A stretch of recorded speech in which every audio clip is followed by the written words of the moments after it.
The theme around the Boston Celtics talking to players last night was finally we got to this mountaintop. So let's take a look back at how they assembled the pieces of this championship roster. And it started over a decade ago, really July 12th, 2013. The Celtics traded Kevin Garnett and Paul Pierce, among others, to the Nets, right, for multiple firsts, which turned into their 2 franchise players. In 2016, Jaylen Brown is selected 3rd overall using the Nets pick. And then in 2017, after trading down with the 76ers, Jason Tatum is selected 3rd overall. Fast forward, Chiney, and they go off in these finals. Yep, these 2 young guys matured into the best backcourt this year that finished #1 in offensive rating. So, yes, they delivered. Signed, sealed, delivered. This year, not backcourt. Oh, you're saying duo overall? Okay. Here we go, Perk. But this duo was there back in 2022 and couldn't quite get the job done.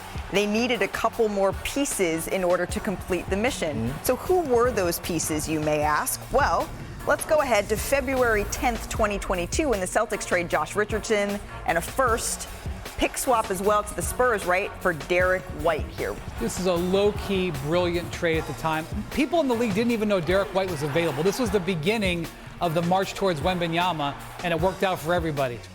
He's one of 2 players in NBA history with 60 three-pointers and 20 blocks in a single postseason. The other was Tatum in 2022. Oh, his teammate. How nice. Exactly. This is why we decided to be loved by you. And so Derrick White sacrificed everything, including his teeth, to get here. But what about Kristaps Porzingis on June 23rd, 2023? A little bit of his ankle. 3-team trade with the Grizzlies and the Wizards. The Celtics traded Marcus Smart, Gallinari, Mike Muscala, and a second for Kristaps Porzingis. And the question was, is it going to work? I was hotter than fish grease. Yes, you were. Speak on it. For trading Marcus Smart, but look, the vision Joe Mazzulla, Whit Grossbeck, and Brad Stevens had, right? Getting a guy that can stretch the floor and block shot and protect the paint, and having to get rid of Marcus Smart in the process. Perk. I didn't see it. Perk, was I right when I told you this was going to be a good Remember, move? they had a trade that wouldn't have included Smart that fell apart. They were nervous about making this trade too, but if you told them at the time they would have gotten this guy, Drew Holiday, they would have been okay with it. They traded Malcolm Brogdon, Robert Williams, and 2 firsts to the Blazers for Drew Holiday. And then Holiday shot 50, 40, 95% from the free throw line in the postseason. He's the first player to shoot 50, 40, 90 in the postseason on at least 125 attempts in NBA history. Perk is cheesing right now. They gave up role players to get a future Hall of Famer. Let's take a listen to what Deuce told Jason Tatum after they finally won it all. He told me that I was the best in the world. And I said, you damn right I am. Banner number 18 has been hanging over our head for so many years. To know that we're going to be engraved in history. And it still hasn't, registered. I'm just still trying to process it all. But we did it. We won a championship. I hope that when people watch us play, they see the joy that we play with, that we love playing together, and we got it done together. And I feel like that's the most important thing. Yeah, the doubters, they may be quieted now, but they'll be back. You know, they'll probably be back next year with something else to say. So we just all embrace that moment the same and get after it yet again. Next year, I mean, we're going to talk about it right now. The Celtics, they're built to last with their entire starting lineup set to return next season, right? Jason Tatum is eligible to sign a Supermax deal this offseason that would keep him in Boston for another half decade. And you can see how long the rest of the starters are signed up for. Derrick White, the priority, right, with just 1 year left here. Perk, you were part of one of the best Celtics teams of all time. Yeah. You know better than anyone how hard it is to get back to that championship podium. So how many titles in the modern NBA do you think this Celtics team can win? I can see them winning 3 out of the next 4 years. And look, I was one of the ones that I said last year and this season, I don't believe that we're going to have back-to-back champs. We haven't seen one since Golden State in 17 and 8. We're on the verge of seeing one now. Okay. And this team is the real deal, led by their 2 young superstars in Jaylen Brown and Jason Tatum. And the one thing about Brad Stevens is that he's never satisfied. He said it last night. I'm back to the drawing board looking at the draft. We don't know what moves he might try to make again to improve the depth on their bench. We don't know what old man Al Horford is going to do. I believe he's going to return. At the end of the day, this team is never satisfied. I think this team is built like we were built to actually go on, like to win 2 or 3 championships. Yeah, but you were built that way, and then. But we were injured. Yeah, but injuries can always. Yeah, I know. I get that, but these guys, they just different. They different. The day after you won the title in 08, were you thinking about winning more? Who?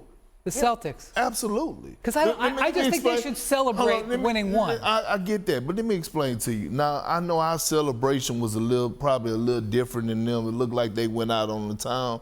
We went to KG House. Now, the festivities that we had over there, I would not show. Oh, dear. I was going to say, can we continue this segment, or do we need to do a commercial? We stayed up to 4 o'clock in the morning, and we stayed up vibing, and we talked about what's next, right? And we was like, we're about to run them off. We're about to run them off. Remember, our starting 5, when healthy, never lost the playoff series together. It was just the fact that we had it on our mind. We knew we had a window, and we was trying to run them off. So I want the Celtics to celebrate this victory before we try to count the future. We are in a period of parity in the NBA. This is the 6th consecutive year with a different champ. I do think that we're going to see teams, bulk up over the next month to try to make a run at them. I would love to see the Celtics play the Nuggets, because it was just a year ago we were having these same conversations about the Nuggets, and the Nuggets stubbed their toe on their home court in Game 7, didn't get a chance to defend. And the new rules that are coming into play that are now fully going to be in effect for the next season, with the first apron, the second apron, it is designed to crack a team like the Celtics apart.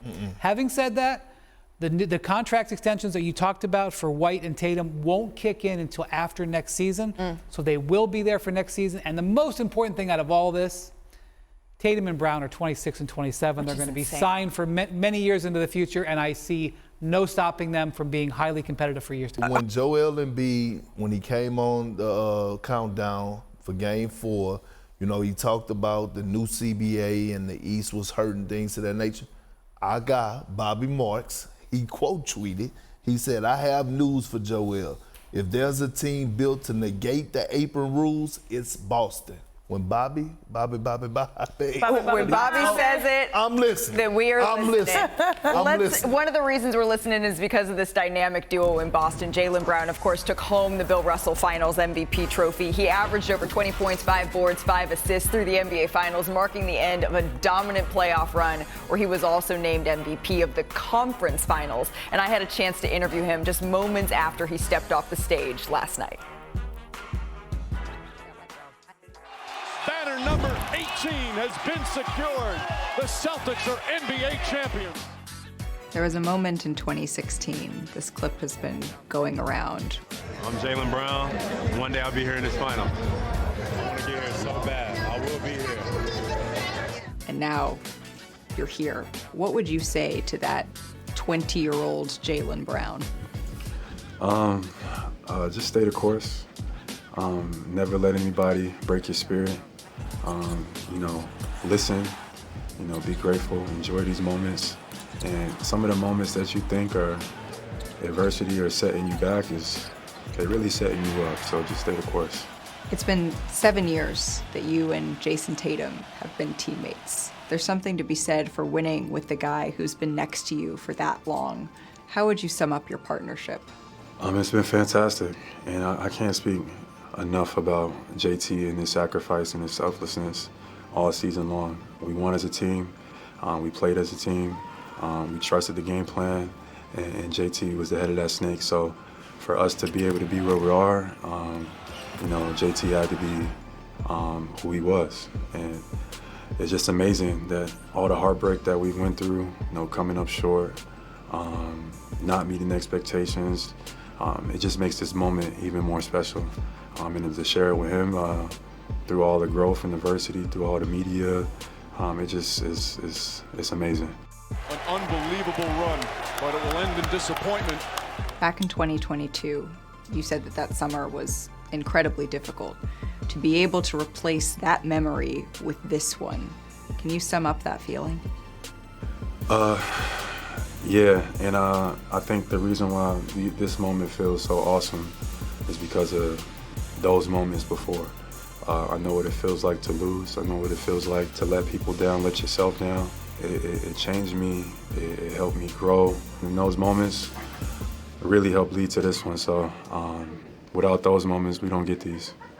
Can you tell me a little bit more about those moments? I think last year hurt the most, losing on our home floor. I could feel my teammates all looking towards me, and it's like the harder I tried, it's like the worse it got, and I feel like I let myself down, I let the city down, and it was a tough summer. I was insane about my work ethic and about improving, about growth, and I approached the summer with that, and that heartbreak and that feeling of loss and embarrassment and, depression kind of is how I got to here. The 2024 Bill Russell Finals MVP goes to Jaylen Brown. So now you see this Finals MVP trophy in your hand. You're on the best basketball team in the world. How do you describe these Boston Celtics? It's hard to quantify. When you talk about some of the great teams of the past, but I know we stack up. The character of the group of guys that we had was unbelievable. It was a full team effort, and it was just grateful to be in this position.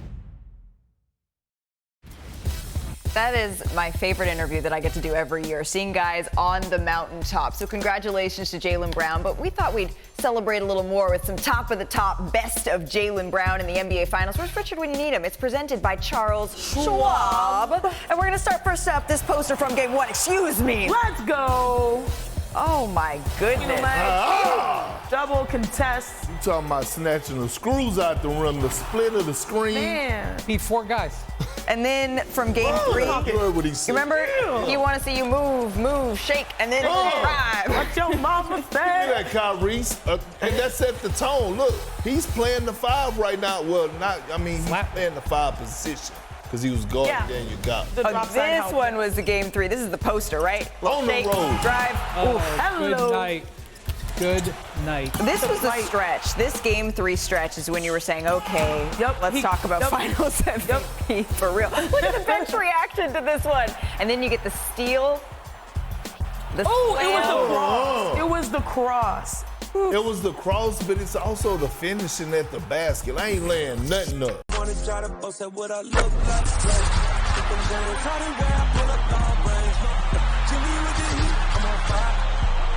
NBA